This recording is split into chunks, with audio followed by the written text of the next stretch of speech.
Hasil rapat Kemensos terbaru. Alhamdulillah ada info pencairan Bansos PKH dan BPNT tahap kedua tahun 2025 cair bulan Mei dan Juni. Nah, kira-kira tanggal berapa ya? Dan seperti apa informasinya? Simak dan dengarkan baik-baik. DTSEN baru hasil ground check dan perangkingan akan digunakan sebagai dasar penyaluran bantuan sosial tahap 2 yang akan disalurkan pada bulan Mei, Juni tahun 2025. Inilah gambaran singkatnya hasil exercise penerima Bansos triwulan 2 berdasarkan DTSEN hasil pemutakhiran.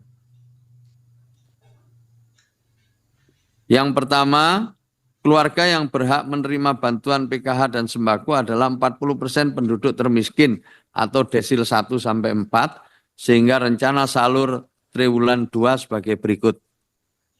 Pertama, KPM PKH existing yang tetap dapat disalurkan pada tahap 1 sebanyak 8.320.312 keluarga penerima manfaat.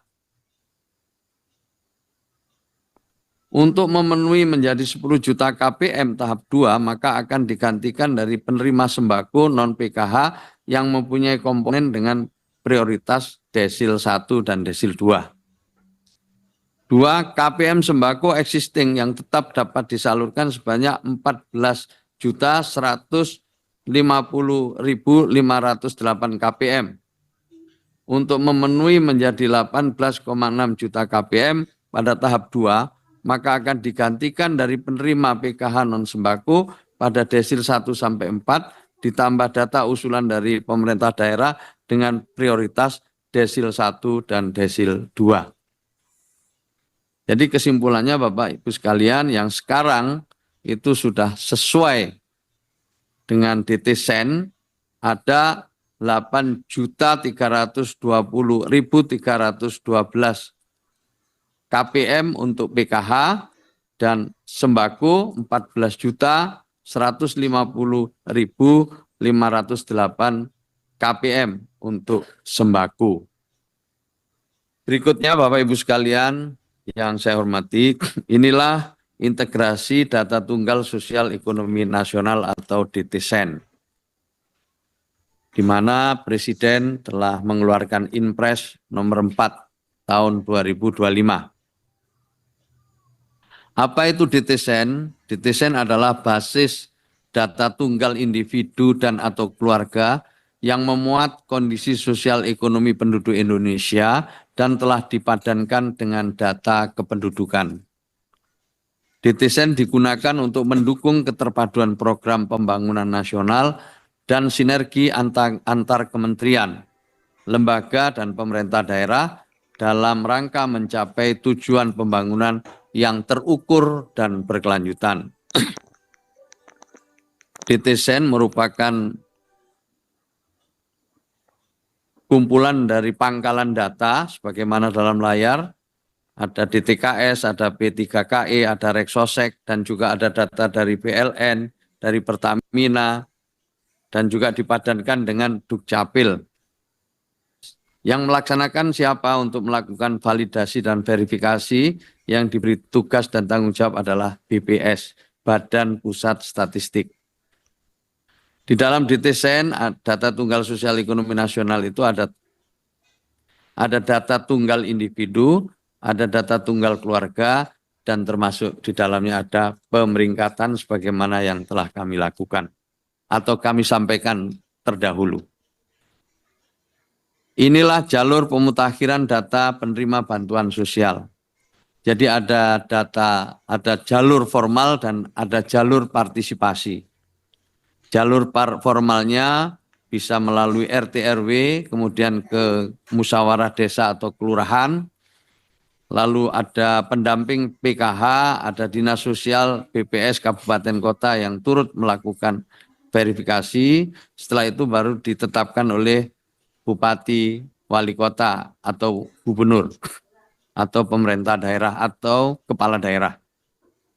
Kemudian yang kedua adalah jalur partisipasi.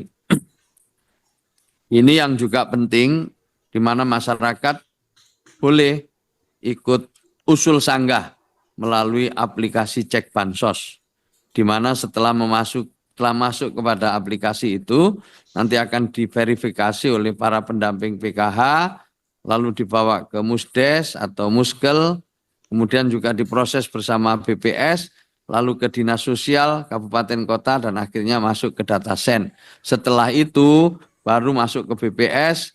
Nah, BPS dalam waktu tertentu akan mengirim kembali hasil dari verifikasi dan validasi.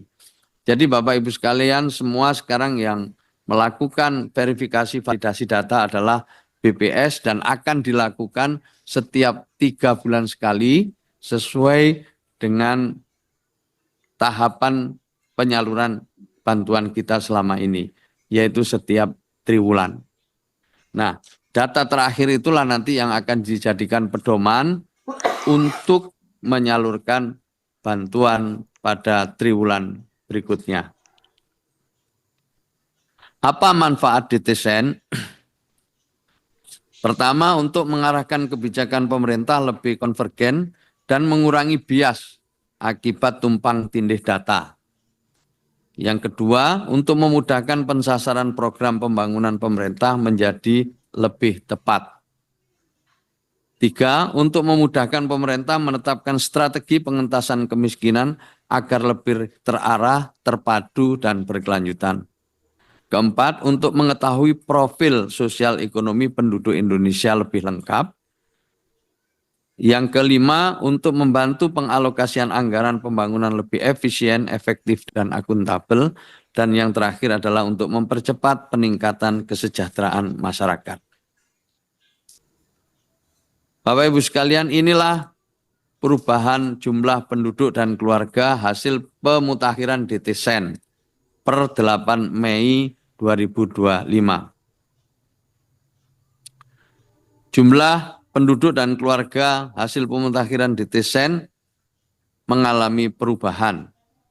Perubahan mungkin disebabkan oleh banyak hal, diantaranya karena wafat, mungkin karena ada yang meninggal, atau ada yang menikah, kemudian ada yang lahir, dan ada yang pindah tempat. Tentu pemutakhiran dilakukan melalui beberapa hal, dan tentu yang melakukan adalah BPS. Yang pertama pemutakhiran atau ground check, kemudian BPS juga mengacu atau melihat pemutakhiran dari Susenas yang dilakukan BPS, Sakernas yang dilakukan oleh BPS, SNLIK yang juga dilakukan oleh BPS, Dapodik, Kementerian Dikdasmen, juga ada ngibar, ngisi bareng pegawai BPS. Itu adalah beberapa cara untuk melakukan ground check atau pemutakhiran. Dari pemutakhiran itu hasilnya ada penambahan 283.115 penduduk atau setara dengan 64.054 keluarga. Penyebab terjadinya perubahan DTSEN yang pertama, keluarga dan individu yang menurut Dukcapil nonaktif tapi ditemukan dan dilakukan pendataan aset ground check oleh Kemensos, survei oleh BPS dan Dapodik. Kemudian juga ada pembentukan keluarga baru karena sudah menikah dan mempunyai anak. Yang terakhir juga ada anggota keluarga yang meninggal dunia. Berikutnya Bapak Ibu sekalian, ini ada rekapitulasi hasil ground check DTSEN. Rangkuman pelaksanaan ground check Kemensos BPS. Pertama, sosialisasi dan pelatihan online ground check DTSEN kepada 33.000 lebih pendamping PKH di kantor BPS Jakarta pada tanggal 26-27 Februari 2025. Groundcheck dilaksanakan serentak seluruh Indonesia mulai 1 Maret 2025. Capaian groundcheck 8,7 juta KK selama 50 hari. Kecepatan groundcheck lebih kurang 5,2 kpm per hari per pendamping tanpa libur. Jika dengan libur, kecepatan groundcheck kurang lebih 7,2 kpm per hari per pendamping. Dari hasil groundcheck ini ada beberapa catatan. Yang pertama, hasil groundcheck sudah diserahkan ke BPS pada tanggal 21 April 2025 dan selanjutnya akan digunakan untuk mengupdate variabel dan pemeringkatan ulang didesain oleh BPS. BPS menggunakan hasil groundcheck untuk memperbarui metode pemeringkatan kesejahteraan dan hasilnya dengan metode baru tersebut ya. Hasilnya adalah angka inclusion error-nya menurun. Pada tanggal 15 Mei 2025, BPS sudah menyerahkan kembali sebanyak 20 juta keluarga penerima bantuan sosial triwulan 1 dengan desil terbaru.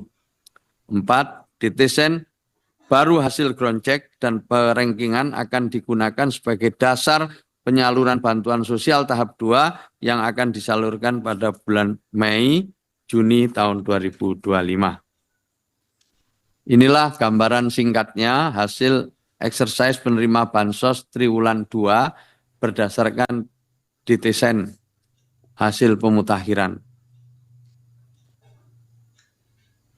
Yang pertama, keluarga yang berhak menerima bantuan PKH dan sembako adalah 40% penduduk termiskin atau desil 1 sampai 4, sehingga rencana salur triwulan 2 sebagai berikut.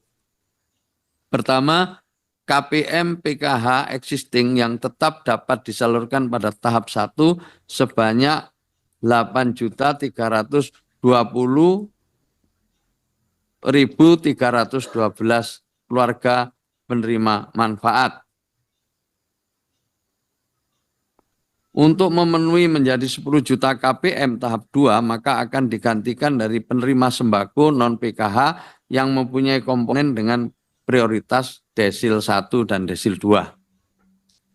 2. KPM sembako existing yang tetap dapat disalurkan sebanyak 14.150.508 KPM.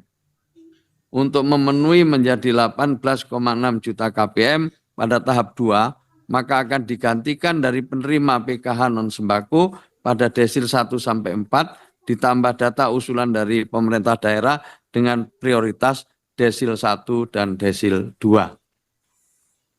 Jadi kesimpulannya Bapak Ibu sekalian yang sekarang itu sudah sesuai dengan DTSEN ada 8.320.312 KPM untuk PKH dan sembako 14.150.508 KPM untuk sembako.